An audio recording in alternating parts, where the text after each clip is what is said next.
Some people think I'm an alien. Not true. You know, you told me, and I think you've written this elsewhere, that starting a rocket company it's so risky. It's like playing Russian roulette. And well, each launch is a bit like Russian roulette, yeah. Okay, and but Russian roulette, it was pointing out that you're probably going to win. We built that up, and then we had the opportunity to sell to Compaq in early '99, and basically took that offer. It was for a little over $300 million in cash, and that's a currency. My question relates to EVs and electrical storage on the grid, and what your thoughts are on that, and what your company is doing to move that forward. Sure. I do think that we'll need to pair solar power with grid storage, with battery storage, and I don't think actually using the car is going to be the ideal solution, because people usually want to use their car and their house. What's the best way to do mass transit between two cities, like LA and San Francisco? Short of teleportation, what would you do?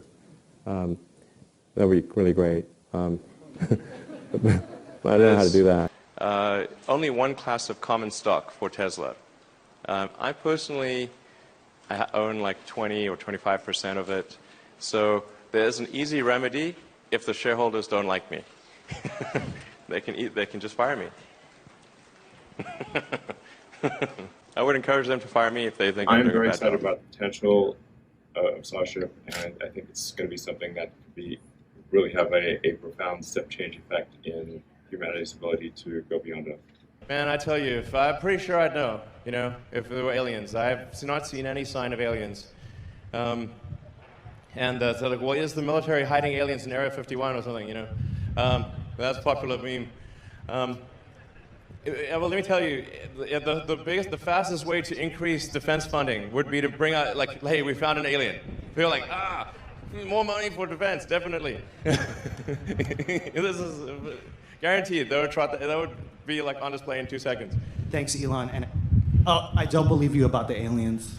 I hope I'm wrong. I mean, I hope they're like, well, if they are here, I hope they're nice. They haven't killed us yet, so it must be not that bad. Actually, as talking with Austin earlier, was saying, like, on Mars, you can like cut that up, you can weld it, you can modify it, no problem. Yeah, that's a good point. You're out there on the moon or Mars. You want something that you can modify, that you can cut up and use for other things. That's like for sure a great thing. So anyway, steel. Obviously, I'm in love with steel. It's time. Had to say it. Most people have no idea. They think that it must be some huge amount of area. Like maybe you need these satellites in space and like space solar power. If anyone should be in favor of space solar power, it should be me. Thinking about life on Mars again, how do you think about cultural unification, systems of government, rules of law, establishing those very early on? Well, I think I was just declared king of Mars a moment ago. Yeah. I like that. Yeah. Take it. Yeah, thank you. Thank you. Well, it's not everyone's decision, though. But I have to, as a friend of mine was talking to this friend of mine this weekend, and he said, when's the last time you had a vacation where you didn't do work for a week? And I was like, well, maybe like year 2000, when I had malaria. Stuck in the hospital and didn't have the internet. So maybe I should take another break, Doing grad studies in applied physics and material science, and I guess that, I didn't have a computer science degree or several years working at a software company. So for whatever reason, I didn't get a reply from Netscape, and I actually tried hanging out in the lobby, but I was too shy to talk to anyone, so I was just like standing in the lobby.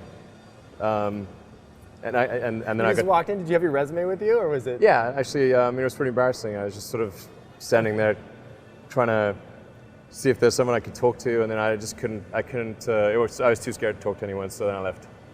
Amazing. I think the United States is very much a nation of explorers, a distillation of the human spirit of exploration, and it's obviously something that appeals to people with who have an adventurous.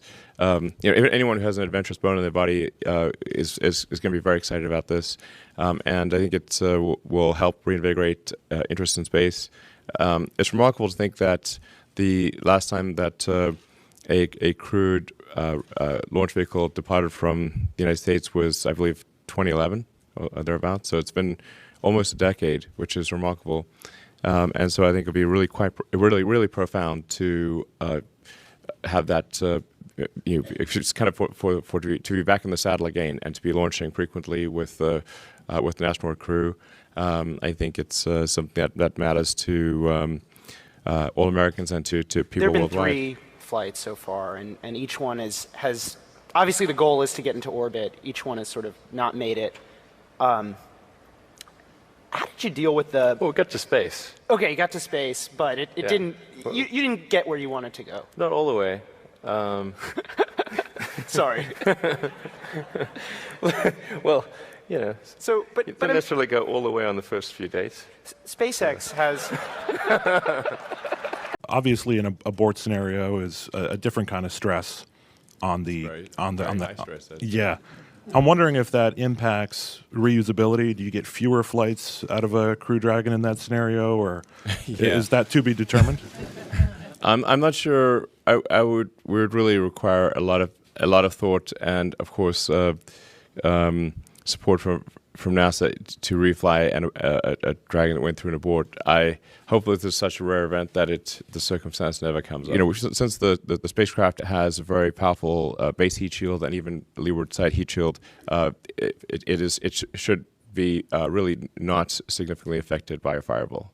So it could quite literally, like something out of Star Wars, fly right out of the fireball. So that's obviously we want to avoid doing that, but but it is really meant to be something that can fly out of the fireball. You have 5 sons. It's always hard to be a cool dad. What do your kids think is the coolest thing about dad? I'm not sure. The rockets, the cars? But, you know, they don't seem too excited about these things because I kind of grew up. You know, I take them to the factory and it's like, you know, is this exciting? They're like, oh, we've seen it 20 times. You know, when you look at games and the games you play now, I mean, what are the things you want to see in games that don't happen right now? Is there anything that, like, when you play a game, you're like, I wish it did this, or I wish you know, you're obviously thinking about, you know, lots of things, but when you play games, are you satisfied, or are there things that frustrate you about games? What do you want to see games do in the future? I don't know if I should say. Yeah. You working on a game too? No. Okay. No. But I mean, like, I don't know. No, I mean, like, I mean, a bit more R-rated. I don't know. Okay. I'm trying to be honest here. Okay. Popular. What's your comment on NASA, its mission, and what advice would you give us? Sure. Well, first of all, I should say I'm a big fan of NASA. In fact, at one point, my password was "I love NASA." Literally, that was my password. So I know a lot of the focus is obviously going to be on the data from the Crew Dragon, but I was also wondering how much data you were able to get after the breakup of the first stage, and if there's any plans to use that data for possible future mission parameters for crew or for range or anything like that. We lost telemetry on the first stage shortly after it exploded. So there'll certainly be a lot of job disruption. Because what's going to happen is robots will be able to do everything better than us. I'm including, I mean, all of us, you know. Yeah, I'm not sure exactly what to do about this. What increases the probability of consciousness of continuing into the future? I think we should not take it for granted that consciousness will continue because we have not encountered any aliens. Where are the aliens? This is the Fermi paradox. This is one of the most important questions. How come we've not found any aliens? There's people out there who think we've found aliens. Trust me, I would know. We have not. Okay. People ask me, you've been to Area 51. Okay, please. SpaceX actually has Area 59. It's even better, 8 better than 51. I keep saying reusability. But really, reusability is extremely fundamental to revolutionizing space. As it would be if it was an aircraft or cars or bicycles or horses, everything. We really want them to be reusable and then get the cost all the way down to simply reload propellant and fly again, just like an aircraft. And that's really what's going to open up space for the average person. Who started out, I thought the whole company just had a 10% chance of success of surviving at all. So I find it quite surreal to be at this point and a great honor. Working with NASA to restore spaceflight, the orbital spaceflight to. Well, I was with Peter Thiel, one of my co-founders of PayPal. We were actually just driving up Sandy Hill Road. We were going to visit Mike Moritz at Sequoia Capital, and Peter was asked me, like, so what can this car do? Yeah. And then famous last words, I said, watch this. and I floored it and did a lane change, and the back wheels broke loose, and the car spun around. And then we hit the embankment and knocked the car into the air, which continued spinning like a discus. It's like 3 feet in the air. Bam, landed going the original direction, like it was like in a movie, and blew out the suspension. And I drove to the side of the road, and I was like, holy cow. That was crazy.